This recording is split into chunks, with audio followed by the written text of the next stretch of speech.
Welcome, everyone. If this event were taking place in Canada, the opening remarks would begin with one of two references, either the weather or hockey. But this time of year here in Miami, the weather is both pleasant and predictable. So let's go with hockey. Who got up early on Sunday to watch the Olympic gold medal game between Canada and the United States? I want to make sure the Canadians were all up early because Sylvia has her consular people just outside the door ready to revoke their passports if they weren't. I mention hockey because I think it's a really useful metaphor. If those of you who watched the John Hamm ad promoting the hockey leading up to the games, it was some fun trash talk that was going on between the two. And then, of course, everyone predicted that these two teams would meet in the final and that it would be an intense, fierce competition, and it was. It was an incredible game. Great goals, some very unfortunate misses, and some superb goaltending. But most importantly, if you listen to any of the post-interview talks, it was very evident that there was a lot of mutual respect for each other's teams. These guys play together in the NHL, and many of them are on the same team together. That doesn't stop them from competing hard against each other in the Olympics, but they also have enormous respect. And in many ways, that's how our trade relationship between our two countries has been for so long. We enjoy competing with each other, but we have huge respect for each other. And if I can take the liberty of expanding the metaphor a little bit further, if you look at the NHL, this is a hockey league that was formed with very much equal participation from Canada and the United States. The number of players, they're the two countries that lead the number of players in the league. And it is a league that is wide open to players from all over the world. It is where the rest of the world comes to compete in hockey, the best of the best, because they pay the highest wages and it's the most competitive environment. And the NHL has never shied away from open markets when it comes to creating the most competitive hockey league in the world. And that's something that I think is worth remembering. We enjoy competing, our two countries, and we are unafraid to compete not only with each other, but with the rest of the world. Now, the pep talk over, let's deal with, some of the 800-pound gorilla in the room, and that is the notion of tariffs. And, I had a different speech prepared before the Supreme Court made its decision, but the point is and remains that because of the strength of the free trade agreement that binds our economies together, and because, despite what some people warned, this country remains a country that gives deference to the rule of law always, the amount of trade that was impacted by the, let's put it this way, volatile environment last year was relatively small. A 5% decline. Where there has been real damage made, unfortunately, and you don't sense it in the United States, 70% of Americans continue to have a very benevolent view of Canada and of Canadians. Unfortunately, that is not the case north of the border. I'm a Canadian who has lived more than half his life outside of Canada, most of that in the U.S., but also Mexico. And I have never seen the level of animosity voiced by Canadians. And it's not simply voiced at one man. It's voiced at Americans in general. And their actions, unfortunately, reflect that. Canadian tourism in the United States is down roughly 60% from 2 years ago. Canadian ownership of properties in Florida, which particularly in the financial crisis was the largest source of home buyers in this state, is down. And so that is worrisome because that will take time to change and to reverse. It will require leadership, and it will require things like hockey games that bring us together. But what is also important to note is that American investment in Canada is up over the last 12 months versus the year before. And the people in this room, in particular in Miami, which is, in my estimation, the most globalized city in the United States, people don't follow that rhetoric. They make business decisions based upon where can I make money, with whom can I partner who is reliable. And if you take the time to read this report, what you will see is that the fastest growing industries in Florida have so much business potential, and their greatest challenge is on the supply side. They don't have enough people, they don't have enough skills, they don't have enough technology. They need to partner, not just with other American companies, but they need to partner with companies in Canada and around the world for them to meet the demand potential that they are facing. They have more business on their books than they can handle in the 4 fastest growing industries in Florida. And that's where the 100 years of partnership with Canada becomes so important. Because when you need to get things done quickly, you go to the partners who have come through year after year. And that is the nature of the Canadian-American partnership. Not only are we in the same time zone and speak the same language, most of our industries fall under the same standards. It is very easy to do business with each other. So with that preamble, we have an amazing roster on our panel, and we're going to try to cover a very comprehensive list of topics. And I'd like to begin by asking Michael and Andy to just very quickly tell us, kind of opening remarks, what they're seeing in terms of shifting American-Canadian relations and business environment, and what do they expect this year? And then I'll ask our Consul General to remark as well. Sure. Well, I mean, 2025 was a momentous year, and I think 2026 is also going to be a momentous year. But in terms of what we're thinking about in terms of economic prospects on both sides of the border, one of the key developments that we're watching is July 1st. Not because it's Canada Day, because it's actually the day when the USMCA, one of 3 things has to happen. Number 1, it's either extended for another 16 years. Number 2, one of the partners of the 3 decide I'm done and give 6 months notice to exit the agreement. Or the third one, which is one we're assuming, that there is no negotiated deal done. And then we go into this mandatory period, annual reviews for the next 10 years up until the deal may expire in 2036. And of course, the deal can be renewed in that interval period. So in other words, the uncertainty that we had with respect to trade generally now then becomes a focus on uncertainty about the prospects for the USMCA. And that's the key thing we think will be driving the relationship going forward. Great. Thank you.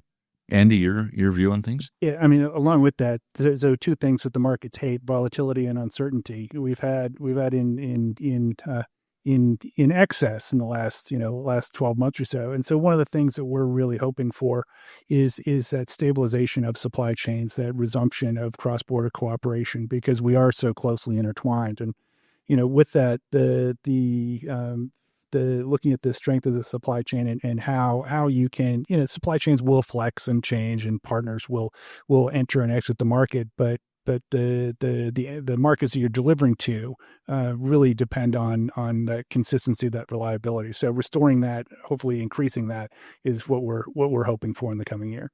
Excellent. For those of you who attend meetings like this in Miami, you will probably recognize Madam Consul General, who I call Sylvia. She is.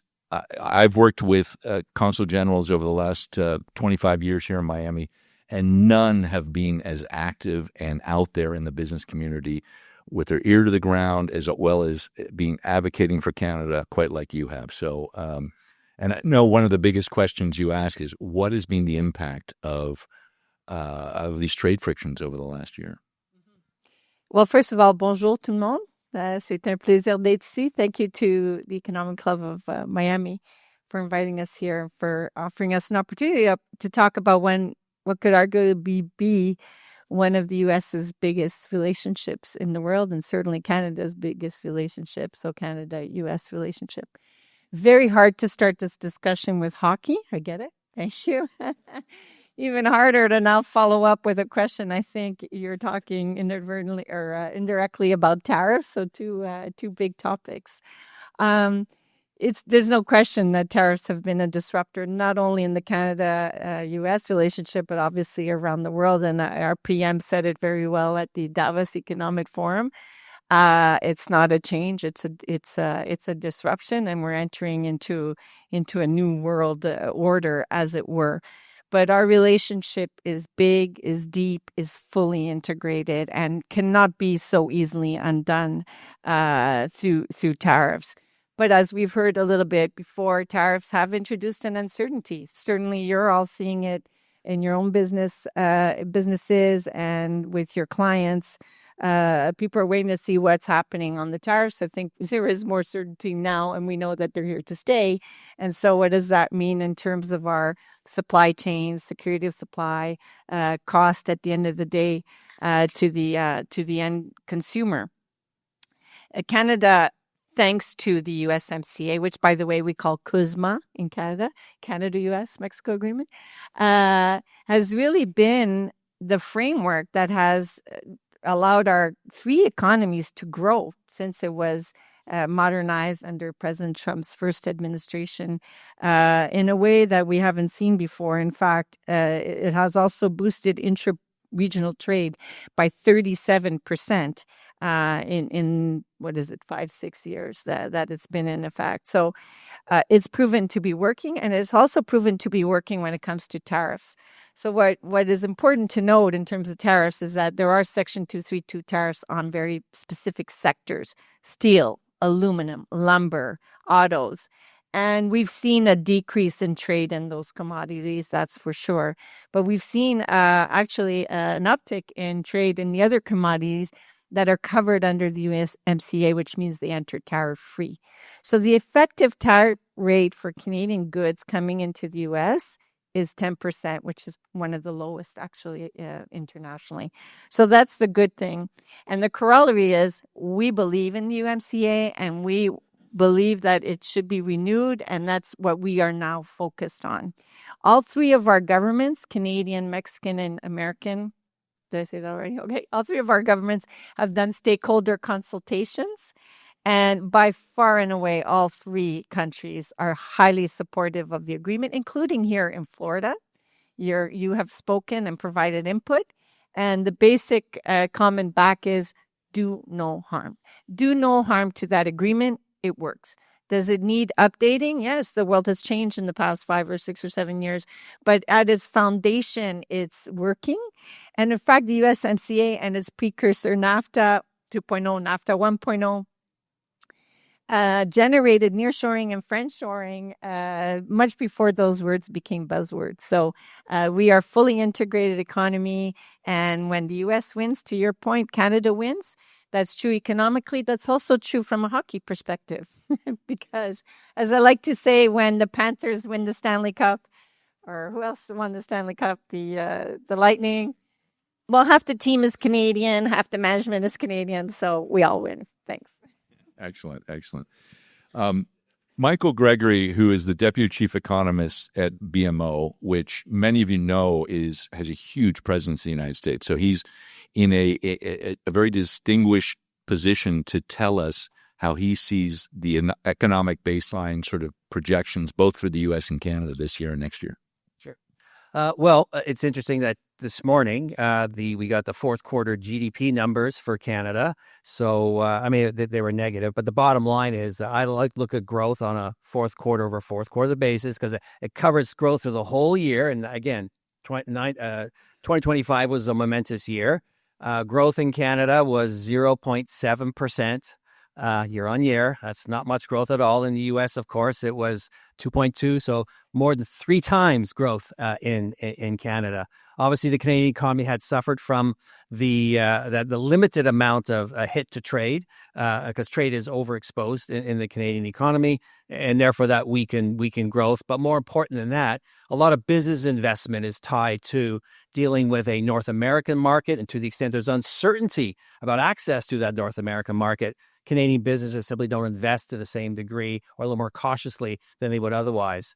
In the U.S., solid growth, as we know, very much in sort of an AI story and also investment in automation, a wealth effect unfolding as well. Tax cuts have helped. And we see that momentum continuing.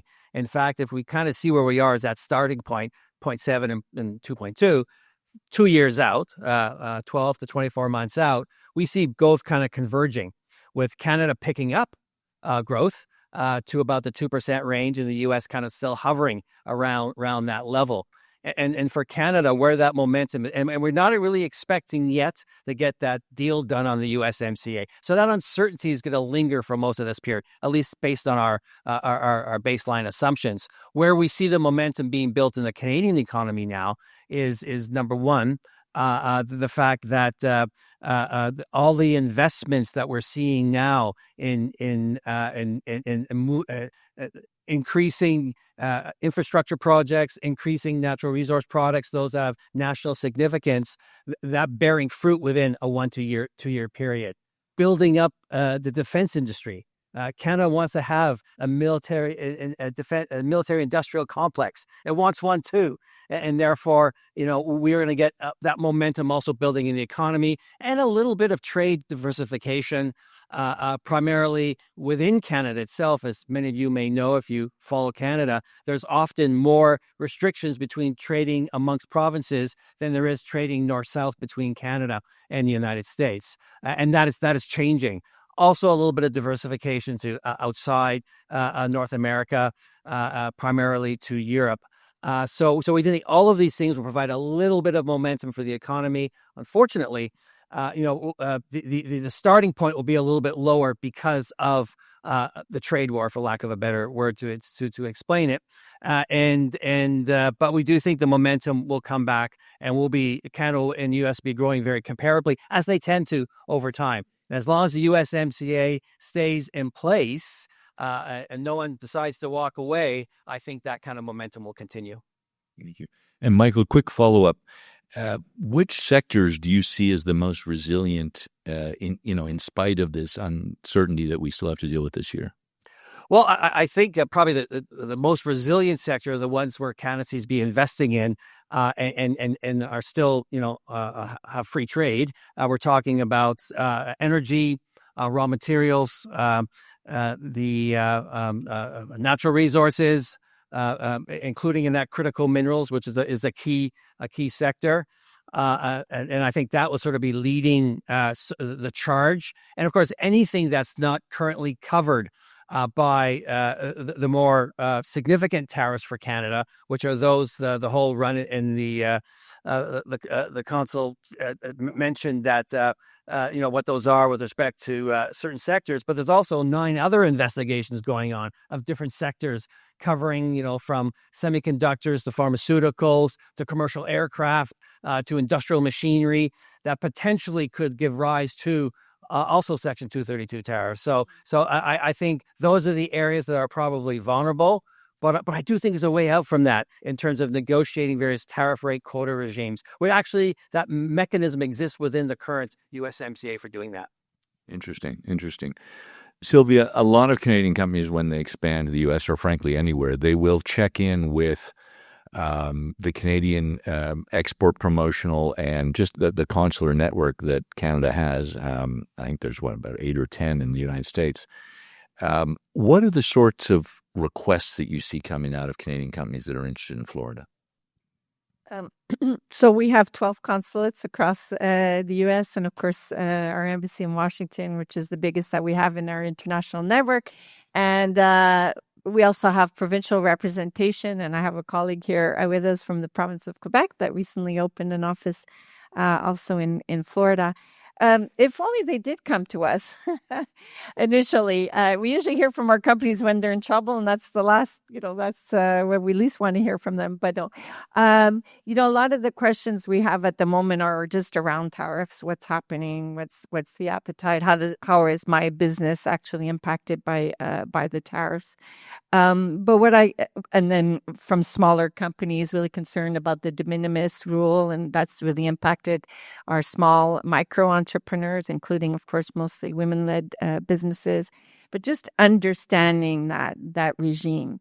But here's what I can tell you. The Canadian companies that are here, and I'll speak to Florida because that's my remit, they're here. They're fully integrated in the economy. They're full on pursuing business opportunities.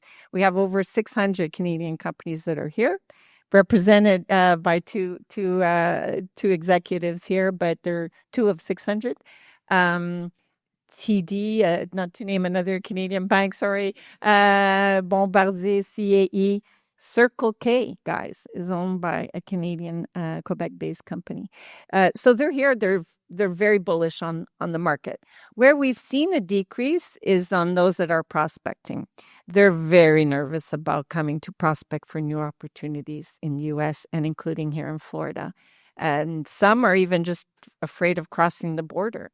Will my phone be confiscated? What are they going to look at in my phone? Will I have the proper documentation actually to be here legally and not get stopped and picked up? These might be false concerns, but that's what's going through the minds of the executives, which of course is unfortunate. So a lot of the work that we're doing, and thanks to the work that you've done on the economic report, is just to keep promoting the opportunities that are here in Florida. You all here in the room know better than me, but Florida, if it were a country, would be the 15th biggest economy in the world. And the clock is ticking, but there are ambitions to grow the economy to be the 10th largest by 2030. I'm not sure they'll get there, but the ambition is there. And that's what we're telling our companies. There are opportunities here. Now that the dust is starting to settle on tariffs, now that we're going to have some certainty around USMCA, don't discount the opportunities that are happening here in Florida. However, just in closing, I must say our government is also bullish on opening up new markets and a real push to doubling our non-U.S. exports in the next 10 years. And we're looking at Europe and Indo-Pacific to do that. So it's a big world out there. Fantastic. Andy Schmidt, you are one of the leaders of a company that is truly global and massive in scale, and yet probably not that well known outside of the payments and finance world. So can you tell us a little bit more about CGI, your business model, and why you have invested in Florida? What is Florida for your business? Sure, of course, and thank you. So CGI is a global IT and business consulting firm. We do a number of things that are in the background, and what I mean by that is we process $21 trillion worth of payments every day. We also print many of the U.S. passports and handle many of the visa programs as well. So for us, again, 400 offices around the world, 94,000 people, $12 billion in revenue. We are unfortunately often the best kept secret in the room. And I've been trying for years to put an end to that. But what South Florida really holds for us, I mean, if you look at page 4 in the report that was handed out earlier, that is a map of some of our biggest clients. And so our model is to follow our clients, to focus on metro areas where there is an abundance of economic opportunity, an abundance of talented employees, but also good potential relationships with state and local government and some of the local educational institutions, because we have multiple partnerships, multiple feeder systems into our organization from those educational institutions, and a lot of our business is the government sector. Terrific. I remember I was at a dinner party of a predecessor of yours about 15 years ago, and the guest of honor was Michael Wilson, former finance minister of Canada. And he had come, he was in Florida, I think it was wintertime, so he was here ostensibly on holiday, and he'd sort of taken a couple days off to visit the Consul General and meet the Canadian business community here. And he was of that old school Canadian mentality that Florida is where you go to have fun. It's not a place that's serious for business. Now, clearly that's changed. We in Miami know it changed a long time ago, but I think also Canadian business has woken up to that fact. What is the narrative that you hear amongst Canadians who come to Florida looking for business opportunity? That's a good question. What I'd like to say is Canadians have been coming to Florida since probably the establishment of the state. They were working in the lumber mills of the Panhandle, planting strawberry plants on Captiva Island. Many stayed. I can tell you that every time I go to an event, and today is no exception, and maybe with a show of hands, you can tell me how many have family in Canada or some kind of lineage in Canada. Okay, we walk among you. We're a well-kept secret, and these are people who are, of course, American and maybe dual nationals, and they've been coming because it's attractive to come here. You mentioned, of course, a little bit colder winter months that we have up north. It's a well-known fact that Canadians are the top foreign visitors to the U.S., and that's also true to Florida. 3.3 million visits in 2024. It's probably the most visited jurisdiction in the world by Canadians, and they come because it's pleasant to be here and they feel at home. We walk among you. We are neighbors, we're allies, we're friends. Some of them, of course, come because they own property. As was noted, we're the top foreign buyer of residential real estate in the U.S. and in Florida. And then they're coming because they see the business opportunities. And our challenge is to translate, like say, you're coming for pleasure anyway. Spend a few more days and check out the business opportunities that are here. The economy is booming. And as you said at the beginning, there's some critical challenges to help them meet the supply here, right? And Canada can help fill those gaps. So they're coming, of course, because it's a favorable climate, a favorable business climate, but also a familiar business climate, right? Same language, same rule of law, same perspective on competitiveness, prosperity, security and defense also.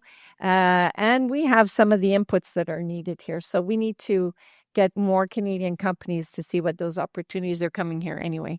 So terrific. Andy, when you were looking at Florida and looking to expand here, I'm curious to your point of view on how Florida compared against other locations in the United States, and how does it stack up today versus other parts of the United States or other parts of the world where your company is invested? Sure. I mean, I think the important part for us is really our expansion strategy in general. So CGI celebrates its 50th anniversary this year, and a lot of that growth that we've seen over the years has been through acquisition. And so when we were looking at South Florida, we already had a presence in the north of the state. And when we see opportunity and start to build partnerships with local firms, we start to ask questions about, would you like to join? Would you like to be part of the organization? So in 2023, a firm called Momentum Consulting here in Miami had very similar values, very similar focus on digital transformation, financial services, and the like. And so that acquisition that we made not only grew our footprint here in South Florida, it actually moved our headquarters in South Florida from North Florida down to Miami. So we're closing in on 1,000 employees here in Florida. We're looking to grow that number. And again, look at page 4. It's to follow our customers and to be able to serve them in their local markets. Our metro model is key to the philosophy of the firm, and we're going to continue with that model for as long as it bears fruit for us. Fantastic. I didn't realize that you'd made Florida such a, that's central to your entire business network. That's amazing. Michael, there's a famous business promoter you may have heard the phrase, "We're the hottest market in the world." And that was certainly a phrase very much justified. Coming out of, I believe, the guest of honor later today will be honored. Miami was, and maybe still is, the hottest market in the United States, certainly coming out of COVID. Can you give us your views on the Florida growth story? How sustainable is it? What's hype and what's real? Sure. It's funny. We just did our latest assessment of all the several states that we operate in, and Florida, of course, being one. And Florida is a really easy state to ride up because is it cyclical? Well, it goes from periods of super strong growth to strong growth. Like part of the reason for that, unlike any other state, some states have a similar thing, but Florida's still number one in terms of population growth, inward migration, which provides a tremendous boom just to begin with. As I told some colleagues earlier, January 1st, you turn the lights on and the state's got 1.5% growth just like that. And then they build upon that. And of course, when you have that kind of population growth and net inward migration, it then lends itself to extremely active and robust real estate markets and other population-driven industries like healthcare and social services, and they tend to be very dominant within a state. In fact, the real estate sector in Florida Florida has the most exposure to the real estate than any other state, and so when real estate has a little bit of a soft patch, which we seem to have right now, the state goes from being number one year-over-year growth, which it was last quarter, to number 5. So super strong to strong.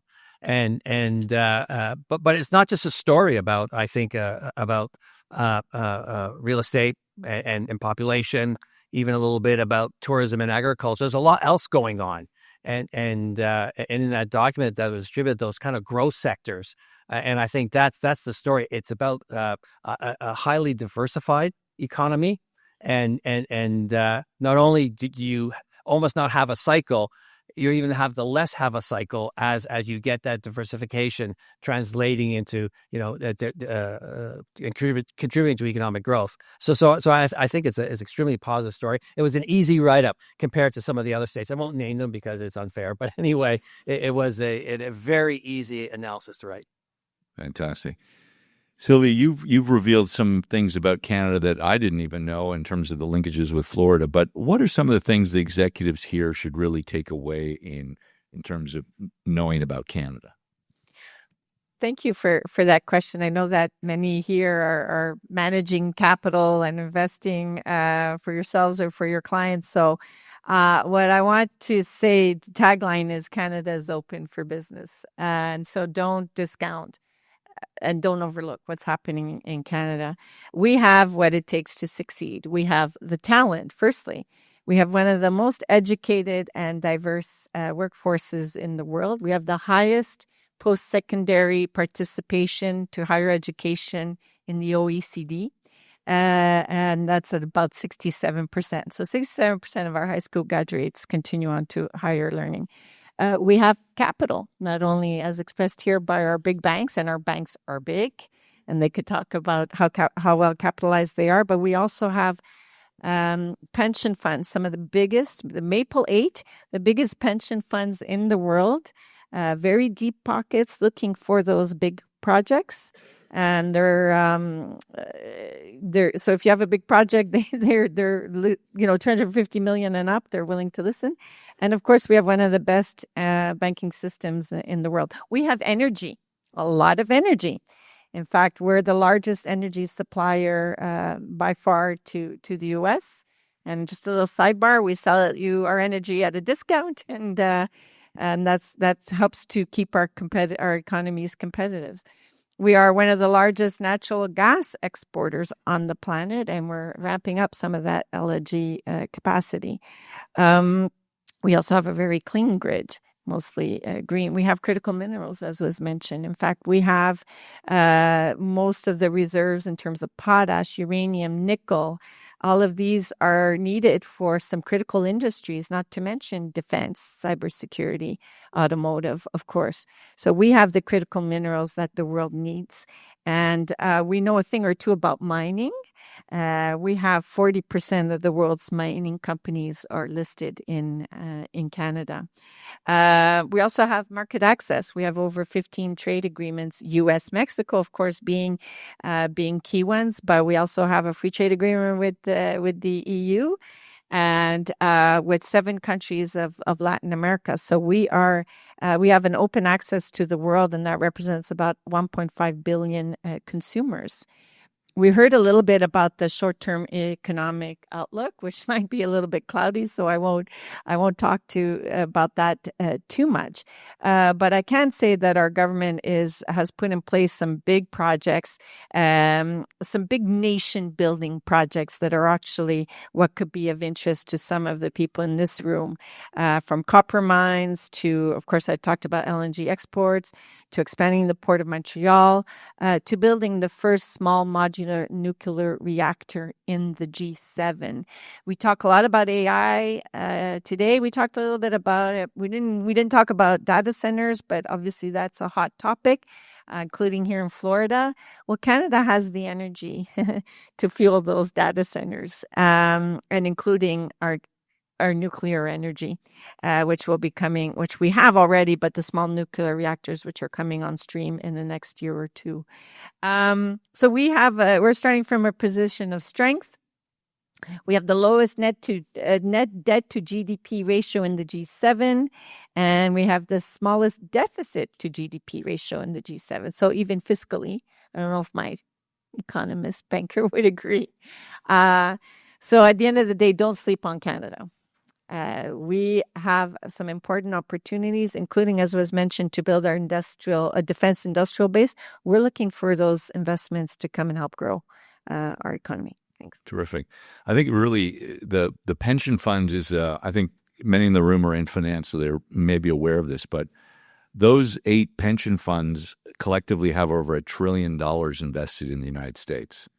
And what makes Canadian pension funds different than many pension funds and sovereign funds around the world is they invest directly in assets as opposed to investing in secondary funds who then invest. And so that makes them a very interesting place to go shop for capital if you have a sizable project. The biggest areas that they tend to invest in the United States tend to be in private infrastructure. That's probably the biggest single sector. So, Andy, I'm curious. I think for a lot of people who invest in an office, in a manufacturing facility, they are looking to see how quickly they can ramp up and become cash flow positive and achieve positive return on investment. How has your experience been along these regards in Florida? Well, I think our journey is maybe a little different in that we focus on, we do a lot of research up front in terms of what the market looks like, where the growth is, where we see some of our opportunities. And, and our model is for growth is 50% acquisition, 50% organic. And so when you're looking at how you're going to land here, certainly focusing on some of the growth industries, leveraging your partnerships, and of course, leveraging your government relationships as well is going to be key to that, to help you make the connections that you need to grow your revenue, to find those employees, and one of the in a hot market, the finding the right employees is going to be just as hard as growing revenue, and leveraging those to pursue some strategic opportunities and figure out your growth from there. But it really is bootstrapping yourself is really challenging. You have to work your way into the community, leverage those relationships, and then figure out where you want to go from there. One of the reasons that I set up a business here, I moved here from Mexico City, was because Miami is the capital of Latin America. And it has been for a long time. And there are close to 1,200 companies who use Miami as the oversight of all or a portion of their Latin American operations. There's an entire ecosystem here of companies and people who operate in that sort of Latin American bubble within here in Miami. That is a very interesting community, paying usually the highest paying jobs in Miami are often found in these companies in these offices. And I remember somebody from JETRO, which is the Japanese Export Trade Relations Office, came to Miami. They're based they handle Latin America or much of Latin America from New York, and they came to Miami to see would it make sense to set up operations here. And they asked me, the companies that are here, those 1,200 companies, what are the functions that they tend to run out of Miami? And first and foremost is sales and marketing. We have, of course, 70% of Miamians, their first language is Spanish. Another 10%, their first language is French Creole. And in Miami, you find, you walk into any corporate headquarters, Latin American corporate headquarters here in Miami, and the office is filled with people from across the region. And so the sales and marketing function, the ability to sell, the ability to understand these markets using your people here is the core of that corporate structure, but also HR, also legal. Miami is a very successful regional capital. I call it the Singapore of Latin America. I used to say it's the London of Europe, but Brexit ruined that metaphor. But the point is that, it is one of the reasons that people come here. Is they get transferred here to be a part of that corporate structure, or they come here to set up an office. So to you, to the Canadians who visit Miami, and starting with you, Andy, to what degree do you leverage Miami as a launch pad into Latin America and your business there? Yeah, and I mean, there are a couple of factors to that. One, Miami is certainly our base for serving all of Florida and much of the South, but it also is our gateway to some of our delivery centers in Latin America. So, for example, many of the Spanish banks leverage our delivery centers in South America because they are native Spanish speakers. At the same time, a number of the Canadian banks leverage these delivery centers because you've got same time zone. And of course you've got the amount of trade that passes through Miami and the banks that work in the trade segment. And in fact, the trade segment is one of the reasons why the SIBOS conference is coming to Miami this fall. It's the biggest financial services conference in the world, and regularly has 10 to 15,000 attendees from institutions on every country across the planet. So, for us, it really is. It's not just a jumping off point; it's an accelerator. And we continue to see opportunity here in South Florida. We'll continue to invest in the Miami market, and I'm really looking forward to getting above that 1,000 employee mark here. I'm told by the local team we'll be there soon, but we have a lot of growth that we're looking to pursue here, and are going to be here, are here for the long term. Excellent. Thank you. Sylvia, I'm curious, the same question, that the gateway status of Miami, the Canadian companies who come here, how do they perceive it? Are they aware of just how powerful Miami is as a gateway? And secondly, the Canadian consular system and embassy system, how has it leveraged also Miami? Yeah, that's a great question. I talked earlier about the presence of Canadian companies here, and I think they're coming to Florida because of the opportunities of the Florida market and the size of the economy. So they're not leveraging so much, I think, the positioning of Miami as the most Latino city in Latin America, maybe, for one. But secondly, also because we are in this hemisphere. We are American, of the Americas, and we have free trade agreements, as I mentioned earlier, with 7 countries in the Americas. So, U.S., Mexico, Costa Rica, Panama, Colombia, Chile, Peru, Honduras, and we're now in discussions to negotiate with the Mercosur countries. So, our companies have preferred to go direct. And we also have, of course, extensive air links to those markets and large diaspora communities. So the modus operandi has been to pursue opportunities directly in those markets. And I think that's a lost opportunity. And me and my team have been working hard to say, what's the narrative that can actually position Miami in that equation to get our companies to say there's an opportunity cost for not potentially using Miami or having Miami as part of your thought process when you're looking at developing business opportunities in Latin America. I think you are closer to this than I am, but you say Miami is the meeting place. This is where senior executives come. They may not be here all year round. As you say, maybe it's just the sales or marketing of the multi-Latinas that are here, but their senior executives are coming here. And so it's an easier meeting place than perhaps having to travel all the way south to name your country.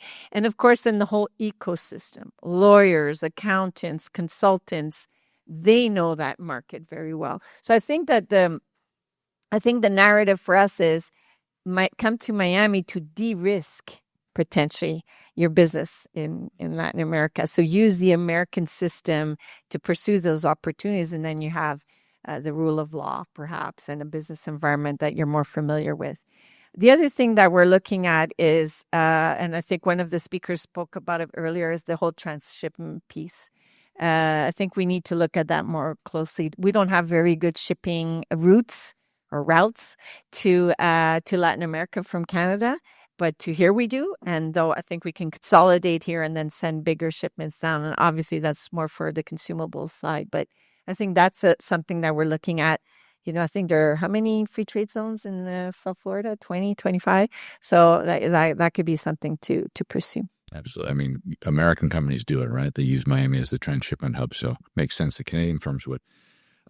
Before we wrap up, I want to ask Michael to sort of share with us, as we look the year ahead, what are some of the things that businesses need to be on the lookout for in the trade environment, in the regulatory environment, political messaging that is going to give you some indication of, are we going to reach that moment of clarity around our economic relationship between Canada and the United States?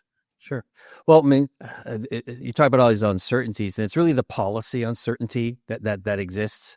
And it's interesting. There is such a thing called the Economic Policy Uncertainty Index, which is constructed by some researchers at Stanford in California and University of Chicago. And we actually use this index in our models because it fits in very nicely to kind of predict business investment. Because when uncertainty gets high about economic policy, businesses get a little bit more cautious, and so it's looking at what's happening on that policy front. Can we lower the scale of uncertainty at least a little? The ruling you mentioned at the very beginning has reduced a little bit of that uncertainty, although it has raised uncertainty in other areas with respect to the Section 122 tariffs and whether or not there's going to be a lot of other tariffs to backfill the lost revenue from IEEPA tariffs.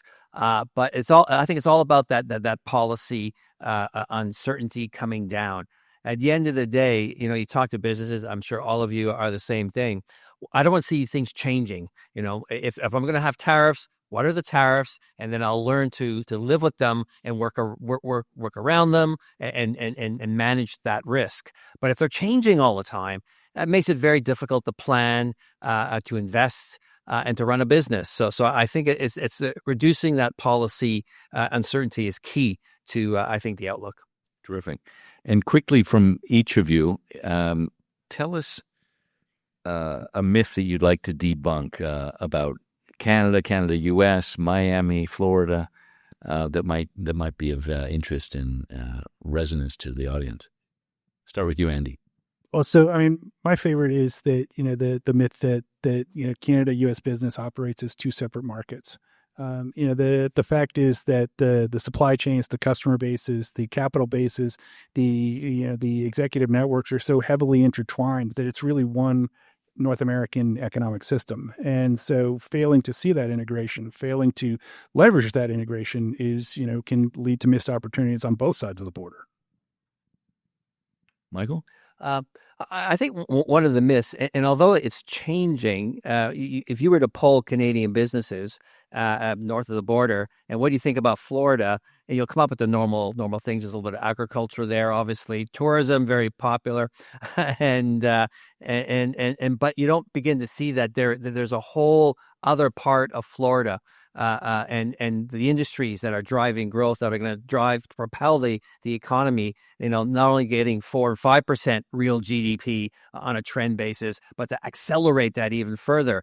And I think that the story of that there, and what Canadian companies can do to help that and benefit from it, that's something that's a myth buster we gotta deal with. Absolutely. Madam Consul. Thank you for that. We'll have to invite you to come and help us bust that. Well, first of all, people, it's not cold all year round in Canada. All right. It's cold today. Watch, it's warming up. But people are surprised when I tell them I'm from Montreal, but and many cities across Canada. In the summer, it gets as hot as here in Florida. So just keep that in mind. It's just that we have a shorter summer. That's all. The second key message is Canada is the United States, and by extension, Florida's most important economic partner, international economic partner. 35 states have Canada as their top export market. And that's true of Florida. Last year was Brazil. The year before was Canada. We oscillate back and forth. We buy more from Florida than France, Japan, and UK combined. So we're an important export market that helps your economy stay competitive. You buy as much from us as we buy from you, but you buy multiple times more from China and other nations that mean we're not your top import market. And thirdly, I would say Canada is more than just hockey players and natural resources. We're a G7 economy. We're a highly sophisticated economy and really focused on growing our economy in those sectors of the future. AI, quantum, semiconductors, EVs, PropTech, FinTech. So, think about Canada in that light. But I do encourage you to go, and I do encourage you to go visit our beautiful country. Thank you. Terrific. And if I could just end with one myth. I've lived here for 25 years, and one of the myths that I began my time with here was that the education systems of South Florida were not up to par with the economy, and that many of the best and brightest that came out of Miami went elsewhere to university and ended up working elsewhere. But as someone who teaches as an adjunct at FIU and at UM, and has worked with young people over the last 25 years, I've hired over 100 young people over the last 25 years, I can tell you that has changed dramatically. The universities, starting with this college, has not only grown in size, but really raised its game in caliber in terms of the teachers that they recruit from all over the country and frankly all over the world. But really what's the material change in terms of the human capital of Miami that's changed is those waves of people who came from a diverse origins across Latin America, Russia, Ukraine, Canada, Western Europe, and still small population, but also from Asia. Their children have grown up here. And those children have grown up unapologetically bilingual or trilingual.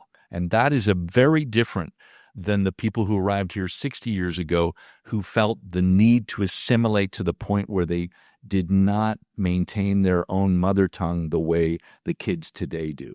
And so you have a more sophisticated, young, employable population in Miami that is multilingual and truly worldly in their outlook. And that is a real change that this city should be proud of, and I think is fueling much of the growth and the reason why the financial sector from New York and elsewhere is coming here, because they see that the talent is here. And I think that's something we're celebrating. So thank you, everyone, for your time today. I don't know if we have a question. Thank you. Time for And then, if we have any questions.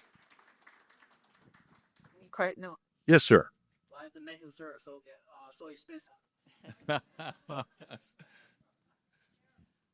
Is that a supply shock? Tariffs? No, demand and supply. Lots of demand, limited supply. There you go. But I'm glad you're enjoying our maple syrup. All right. Thank you so much, Amy. Thank you.